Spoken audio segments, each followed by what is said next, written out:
सुरुवातीपासूनच वादग्रस्त ठरलेला समृद्धी महामार्ग प्रकल्प आता एका नव्या वादात सापडण्याची शक्यता आहे। या प्रकल्पाचे प्रमुख अधिकारी राधेश्याम मोपलवार यांचं वादग्रस्त फोन संभाषण समृद्धी महामार्गाला विरोध करणाऱ्या शेतकऱ्यांच्या व्हॉट्सॲप ग्रुपवर व्हायरल झालंय।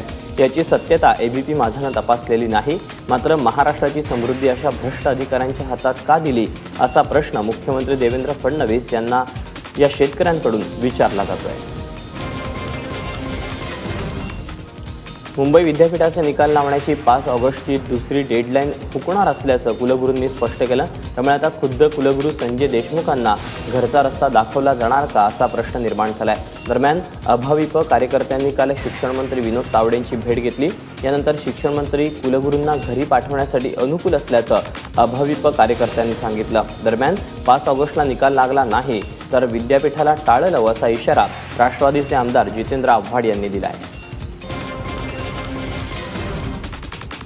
मुंबई विद्यापीठ निकालाच्या मुद्द्यावरून शिक्षण मंत्री विनोद तावडे अडचणीत येण्याची शक्यता आहे, कारण निकालाच्या घोळा प्रकरणी विधान परिषदेत विनोद तावडेंविरोधात शिवसेनेकडून हक्कभंग ठरावाची सूचना अनिल परब यांनी मांडली, तर विधानसभेत उच्च शिक्षण राज्यमंत्री रवींद्र वायकरांविरोधात काँग्रेस हक्कभंग आणण्याच्या तयारीत आहे।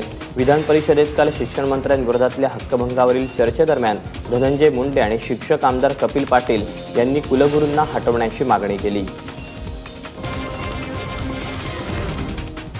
मुंबईत येत्या 9 ऑगस्टला होणाऱ्या मराठा मोर्चाच्या पार्श्वभूमीवर काल औरंगाबाद शहरात मोटारसायकल रॅली काढण्यात आली। या रॅलीला मोठा प्रतिसाद मिळाला, ज्यात तरुण वर्गाची हजेरी लक्षणीय होती।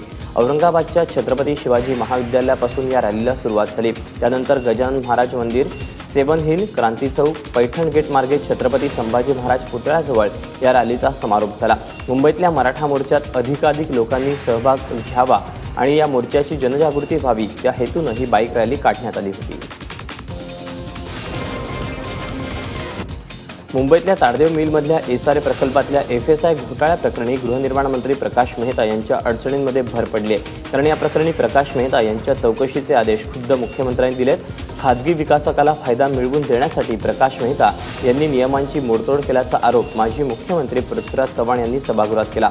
इतकंच नाही तर एफएसआय अन्यत्र वापरण्याला मुख्यमंत्र्यांची मंजुरी असल्याचा शेराही प्रकाश मेहता यांनी परस्पर मारल्याचा दावा चव्हाण यांनी केला।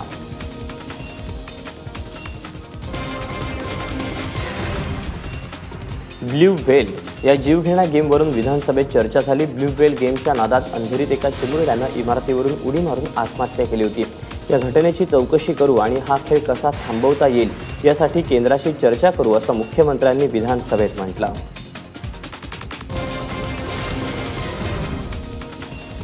सिंधुदुर्गामध्ये सेल्फी काढण्याच्या नादात 2 पर्यटकांना आपला जीव गमवावा लागला। आंबोलीमधल्या कावळेसाद पॉईंटवर 500 ते 600 फूट दरीत पडून या पर्यटकांचा मृत्यू झाला। खराब हवामानामुळे या पर्यटकांचे मृतदेह शोधण्याच्या कामात अडथळे येत असल्यानं काल हे शोधकाम थांबवण्यात आलं होतं, पण आज हवामानाचा अंदाज घेऊन दरीतून त्यांचे मृतदेह बाहेर काढले जाणार आहेत। कोकणात जाणाऱ्या गणेश भक्तांना दिलासा देणारी बातमी, यंदा मुंबईहून गणेशोत्सवासाठी कोकणात जाणाऱ्या भक्तांना टोल माफी मिळण्याची शक्यता आहे। यासाठी आज एका बैठकीचं आयोजन सुद्धा करण्यात आलंय, ज्यामध्ये टोल माफी देण्याचा प्रयत्न करू अशी माहिती सार्वजनिक बांधकाम मंत्री चंद्रकांत पाटील यांनी दिली।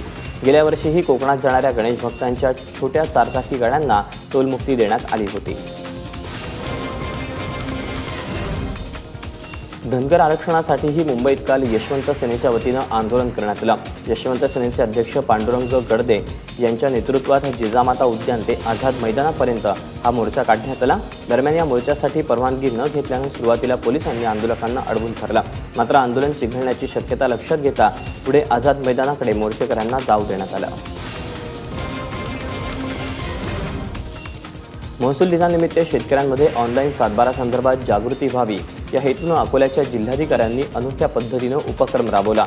यासाठी अकोल्याजवळच्या एका चांदूर नावाच्या गावात चक्क सायकलीनं जिल्हाधिकारी आस्तिक कुमार पांडे पोहोचले। ऑनलाईन सातबाऱ्यासंदर्भात जागृती करण्यासंदर्भात सरकारनं प्रशासनाला आदेश दिलेत, त्यामुळे ऑनलाईन प्रक्रियेत शेतकऱ्यांना येणाऱ्या अडचणी समजून जिल्हाधिकाऱ्यांनी त्यांचं मार्गदर्शन केलं। जुन्या नोटा बदलण्याची मुदत संपली तरी अजूनही अनेक ठिकाणी जुन्या नोटा सापडत आहेत।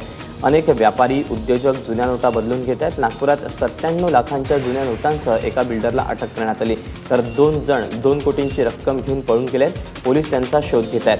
75% कमिशन घेऊन 25% नवीन नोट मिळवण्याचा काळा बाजार सुरू आहे। यात भ्रष्ट बँक अधिकारीही सापडत आहेत। जुन्या नोटा सापडण्याचं वाढतं प्रमाण पाहता टक्केवारीचा काळा बाजार सुरू असल्याचा संशय आहे।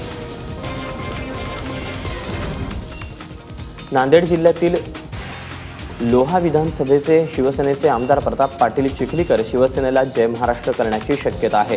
ते लवकरच भाजपमध्ये प्रवेश करण्याची चर्चा रंगली आहे। भाजप प्रदेशाध्यक्ष रावसाहेब दानवे यांनी त्यांच्या नांदेड दौऱ्यात चिखलीकर यांच्या निवासस्थानी सदिच्छा भेट घेतली आणि यानंतर या चर्चांना वेग आला। अपंगांच्या विविध मागण्यांसाठी प्रहार संघटनेनं औरंगाबाद जिल्हा परिषदेत झोपाकाढा आंदोलन केलं। 3% अपंग निधी खर्च करण्याचे आदेश पंचायत समिती आणि ग्रामपंचायतीला द्यावे। जिल्हा परिषदेचा 3% निधी खर्च करावा। ऑनलाईन अपंगत्व प्रमाणपत्र धारकांची नोंद ग्रामपंचायतमध्ये करण्यात यावी, अशा मागण्यांसाठी हे आंदोलन करण्यात आलं।